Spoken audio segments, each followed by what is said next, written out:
नमस्ते. मी doctor Rajani Patki. Shri Vishnu पुराण प्रथम अंश 5वा अध्याय चालला आहे आपला. काल आपण मैत्रेयीच्या प्रश्नाला पराशर ऋषी जे उत्तर देत होते ते पाहत होतो. त्यामध्ये पहिल्यांदा त्याने असं सांगितलं की संपूर्ण प्रजा आपल्या पूर्वीच्या शुभाशुभ कर्मांनी युक्त असते आणि प्रलयकाली सगळ्याचा लय जरी झाला तरी ते संस्कारांसह होतो, त्यातून ते मुक्त होत नाहीत. हे ब्रह्मदेवानी सृष्टी कर्मामध्ये प्रवृत्त झाल्यावर देवतांपासून स्थावरापर्यंत 4 प्रकारची जी सृष्टी निर्माण केली ती केवळ मनोमयी होती. पुन्हा त्यांनी देवता, असुर, पितृगण, मनुष्य हे 4 आणि पाणी यांची सृष्टी रचण्यासाठी पुन्हा आपल्या शरीराचा उपयोग केला. म्हणजे आधी मनोमय होती, आता शरीराच्या संबंधात उत्पत्ती होईल. सृष्टी रचना करताना पहिल्यांदा तमोगुणाची वृद्धी झाली आणि त्यामुळे त्यांच्या जांघेपासून असुर उत्पन्न झाले. तेव्हा मग त्यांनी काय केलं की हे तमोमय शरीर सोडलं, पण पहिलं त्यांचं शरीर होतंच, पण हे जे तमोमय शरीर आहे ना ते रात्र झालं. त्यानंतर त्यांनी दुसऱ्या देहामध्ये स्थित झाले ते आणि ते प्रसन्न झाले होते. त्यामुळे त्यांच्या मुखातून सत्वगुणप्रधान देवगण उत्पन्न झाले. मग त्या शरीराचा त्यांनी त्याग केला आणि ते शरीर झालं सत्वस्वरूप दिवस. त्यामुळे रात्री असुर बलवान असतात आणि दिवसा देवगण बलवान असतात. म्हणून शुभकर्म आपण नेहमी दिवसा करावं. मग त्यांनी अंशिक असं सत्वमय शरीर धारण केलं आणि त्यांनी स्वतःला पितृवत मानलं आणि पितृगणांची रचना केली. पितृगणांची रचना केल्यावर ते शरीरही त्यांनी सोडलं आणि ते शरीर दिवस आणि रात्रीच्या मधलं संध्या समय झालं. त्यानंतर त्याने अंशिक रजोमय शरीर धारण केलं आणि त्याच्यापासून रजप्रधान मनुष्य उत्पन्न झाले. मग त्यांनी ते अंशिक शरीर पण त्याचा त्याग केला आणि त्याच्यापासून झाले पहाटेचा उजाड, ज्याला आपण उषा म्हणतो, तेव्हा त्याला पूर्वसंध्या किंवा प्रातःकाल असं म्हणतात, ते झालं. म्हणून हे मैत्रेया, प्रातःकाली मनुष्य आणि सायंकाळी पितर बलवान होतात. आपल्याकडे जी सकाळची लवकरची उपासना करायची पद्धत आहे ना ती त्यामुळे आहे, कारण त्यावेळेला मनुष्य हे बलवान असतात.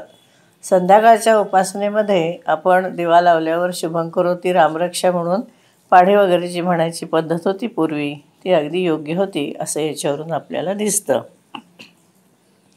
अशा प्रकारे रात्र, दिवस, प्रातःकाल, सायंकाल हे सगळं त्यांच्या शरीरापासून उत्पन्न झालं. मग त्याने आणखीन एक रजोगुणात्मक शरीर धारण केलं आणि त्यापासून झाली क्षुधा म्हणजे भूक, आणि त्या भुकेबरोबर कामाची पण उत्पत्ती झाली. मग त्यांनी अंधकारामध्ये स्थित राहिले ते आणि त्यांनी क्षुधाग्रस्त अशा सृष्टीची रचना केली.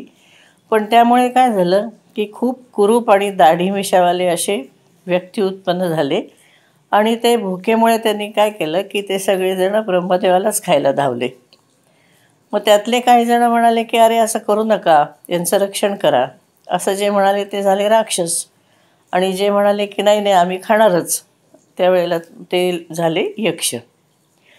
मग ही त्यांची अनिष्ट प्रवृत्ती ब्रह्मदेवाने बघितली, त्यामुळे त्यांचे केस झडले. पण झडलेले केस त्यांनी पुन्हा डोक्यावरती धारण केले आणि ते खालीवर असं झाल्यामुळे त्यांना सर्प असं म्हटलं जातं आणि खाली पडल्यामुळे त्यांना अही म्हटलं जातं. मग ब्रह्मदेवानी क्रोधित होऊन क्रोधयुक्त प्राण्यांची रचना केली. म्हणजे ते काळे पिवळे असे झाले आणि त्यांचा उग्र स्वभाव असल्यामुळे ते मांसाहारी झाले. मग एकदा ब्रह्मदेव गायन करत बसले होते तेव्हा त्यांच्या शरीरातून गंधर्व उत्पन्न झाले आणि वाणीचा उच्चारण करतात म्हणून ते बोलताना उत्पन्न झाले, म्हणून त्यांना गंधर्व असं म्हणतात. अशा प्रकारे सगळ्याची रचना करून भगवान ब्रह्मदेवाने पक्षी यांची रचना केली, आयुष्याची रचना केली. नंतर वक्षस्थलापासून त्यांच्या त्यांच्या वक्षस्थलापासून मेंढ्या, मुखातून बकरी, उदर आणि पार्श्वभागातून गायी, पायापासून घोडे, हत्ती, गाढव, वनगाय, नंतर हरणं, उंट, खेचर अशा पशूंची रचना झाली. त्यांच्या रोमातून फलमूल स्वरूप औषधी वनस्पतींची उत्पत्ती झाली. हे द्विजोत्तम, कल्पाच्या आरंभी ब्रह्मदेवाने पशु आणि औषधी यांची रचना करून त्रेतायुगाच्या आरंभामध्ये त्यांनी यज्ञादी कर्मांमध्ये त्यांना सम्मिलित केलं. म्हणजे यज्ञ वगैरे कर्मामध्ये त्यांचा उपयोग व्हायला लागला. कारण गाय, बकरी, पुरुष, मेंढे, घोडे, खेचर, गाढव हे सगळं गावामध्ये सगळे वापरतात. म्हणजे ते पाळीव पशु झाले.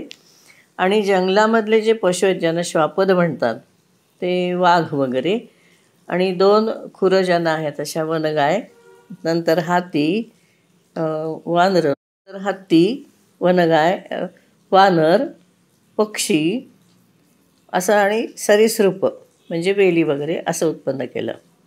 त्याच्यानंतर त्यांनी त्यांच्या पूर्वे बाजूच्या मुखातून गायत्री, ऋक, त्रिवृक सोम, रथंतर, अग्निष्टोम यज्ञ यांची निर्मिती केली. दक्षिण बाजूच्या मुखातून त्यांनी यजुर्वेद, त्रैष्टुप छंद, पंचदश स्तोम, बृहत्साम आणि उक्थ यांची रचना केली. पश्चिमेच्याकडच्या मुखातून त्यांनी साम, जगती छंद, सप्तदश स्तोम, वैरूप आणि अतिरात्र हे उत्पन्न केले. आणि उत्तरे बाजूच्या मुखातून त्यांनी एकविंशती स्तोम, अथर्ववेद, आप्तोर्यामाण, अनुष्टुप छंद आणि वैराज्य यांची सृष्टी केली. अशा प्रकारे त्यांच्या शरीरातून उंच नीच प्राणी, त्यानंतर देव, असुर, पितृगण, मनुष्य यांची सृष्टी निर्माण करून कल्पाचा जेव्हा आरंभ झाला तेव्हा यक्ष, पिशाच, गंधर्व, अप्सरागण, मनुष्य, किन्नर, राक्षस, पशु, पक्षी, मृग, सर्प असं नित्य आणि अनित्य स्थावर जंगम जगाची रचना त्यांनी केली. त्यांच्याकडून जे जे कर्म पूर्वकल्पामध्ये जे होत होते ते पुन्हा पुन्हा सृष्टी उत्पन्न करताना पुन्हा तशीच प्रवृत्ती त्यांची होत जाते. त्यावेळेला हिंसा, अहिंसा, मृदुता, कठोरता, धर्म, अधर्म, सत्य, मिथ्या हे सगळं त्यांच्यामध्ये त्यांच्या पूर्वभावनेच्या अनुसार प्राप्त होत जातात आणि त्याप्रमाणे ते त्यांना चांगले वाईट असं लागतं. अशा प्रकारे ब्रह्मदेवाने स्वतः इंद्रियांचा विषय होऊन म्हणजे शरीर वगैरे आपल्यापासून त्यांनी विभिन्नता आणि व्यवहार उत्पन्न केला.